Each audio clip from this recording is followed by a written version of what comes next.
Hello, मैं doctor Anjali. तो चलिए आज इस वीडियो में हम बात करते हैं कि बच्चों को अगर बुखार हो जाए तो क्या करना चाहिए। तो सबसे पहले हम बात करते हैं कि नॉर्मल बॉडी का टेम्परेचर क्या होता है। नॉर्मल टेम्परेचर जो बॉडी का होता है वो 97 से लेके 99 डिग्री सेल्सियस होता है। इसके बाद मैं फीवर कब बोलूँगी, तो सबसे पहले बच्चों में आपको डिजिटल थर्मामीटर यूज़ करना है। बच्चों में अगर बच्चा 1 साल से कम का है तो मोस्टली, या 2 साल से कम का भी है तो हम जो हमारा आर्मपिट है, जो अंडर आर्म्स है, जो हाथ के नीचे का हिस्सा है, वहाँ पे हम थर्मामीटर से चेक करते हैं। तो अगर यहाँ पे 99 डिग्री सेल्सियस से ज़्यादा टेम्परेचर है तो बुखार बोलेंगे। और अगर आप ओरल कैविटी में चेक करते हैं, जो कि 2 साल से ज़्यादा के बच्चों में किया जाता है, तो नॉर्मली जो हमारे ओरल कैविटी, जो मुंह के अंदर सलाइवा की वजह से टेम्परेचर 1 डिग्री बढ़ा हुआ रहता है।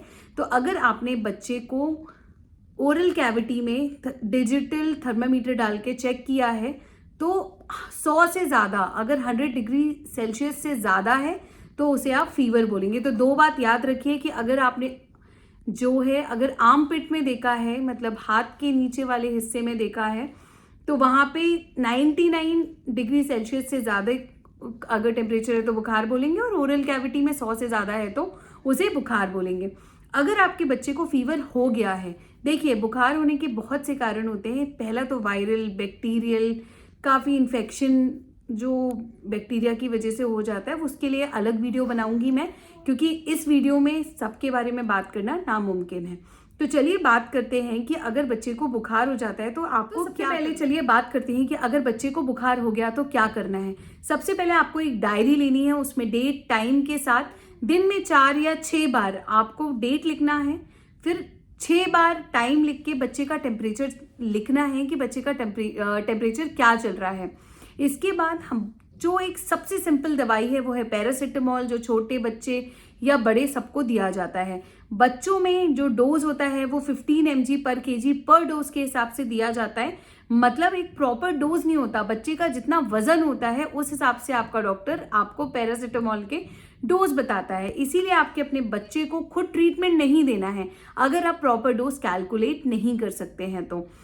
बच्चों के पैरासिटामोल का अलग मैंने वीडियो बनाया है, जिसमें कि मैंने बताया है कि 1 साल तक के बच्चे में क्या पैरासिटामोल आता है, किस फॉर्म में आता है, और 1 साल के बाद किस फॉर्म में आता है।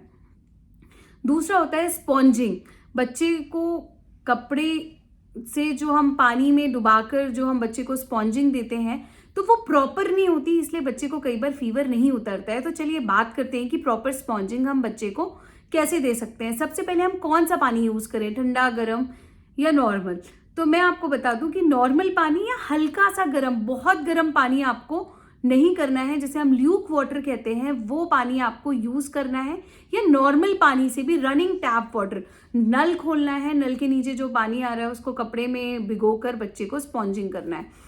अब कई लोग सिर्फ फोरहेड पे, माथे पे स्पॉन्जिंग करते हैं। जी नहीं, आपको बच्चे के पूरे शरीर में स्पॉन्जिंग करनी है।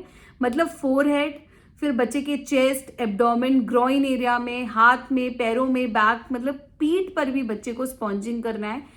तब जाके बच्चे का फीवर जो है वो उतरेगा। कब तक करना है? 20 से 30 मिनट तक कर सकते हैं। और अगर बच्चे को ठंड लगने लगी, बच्चा शिवरिंग कर रहा है, तो आप वहीं के वहीं स्पॉन्जिंग बंद कर दें। वो एक सिग्नल होता है कि अब आपको स्पॉन्जिंग करने की ज़रूरत नहीं है।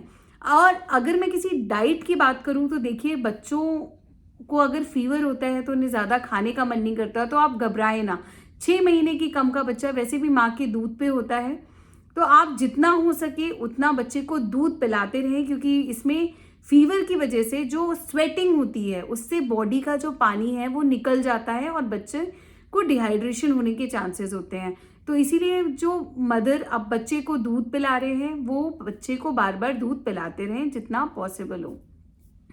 6 महीने से ज़्यादा के जो बच्चे हैं, अगर उनका खाने का मन कुछ नहीं कर रहा है, या 1 साल के बाद के बच्चे अगर खाना नहीं खा रहे हैं, तो आप उनको लिक्विड डाइट दे सकते हैं। चावल दाल मिलाकर उसको पीस के दे सकते हैं, आलू मैश करके दे सकते हैं। ये काफ़ी एक अलग, आपको यूट्यूब पे काफ़ी वीडियोस मिल जाएंगे डाइट के बारे में, तो वो आप लिक्विड डाइट के फॉर्म में बच्चे को दे सकते हैं। इसके बाद मैं बात करूं, अगर बच्चा बहुत ज़्यादा 2-3 दिन में ठीक नहीं हो रहा है तो आपको अपने डॉक्टर से कंसल्ट करना है। हो सकता है कि कोई बैक्टीरियल इन्फेक्शन हो जिसकी वजह से बच्चे को अच्छा नहीं लग रहा हो। इसके अलावा एक बहुत बड़ा मिथ है कि अगर बच्चों को बुखार होता है तो बहुत मोटे मोटे कपड़े पहना दिए जाते हैं, थर्मल पहना दिया जाता है, स्वेटर पहना दिया जाता है। तो ऐसा आपको बिल्कुल नहीं करना है। बच्चे को लाइट कॉटन के कपड़े पहनाएं, क्योंकि बच्चे को जब स्वेटिंग होगी तो बच्चे को अनकंफर्टेबल नहीं होता है। बच्चे को आपको बहुत ज़्यादा मोटे कपड़े पहनाने की कोई ज़रूरत नहीं है अनटिल अनलेस बच्चा कांप नहीं रहा हो, बच्चे को बहुत ज़्यादा ठंड ना लग रही हो, ब्लैंकेट से ही काम चल रहा है तो आपको उससे ही काम चलाना है, ठंडे कपड़े नहीं पहनाने हैं। इसके बाद मैं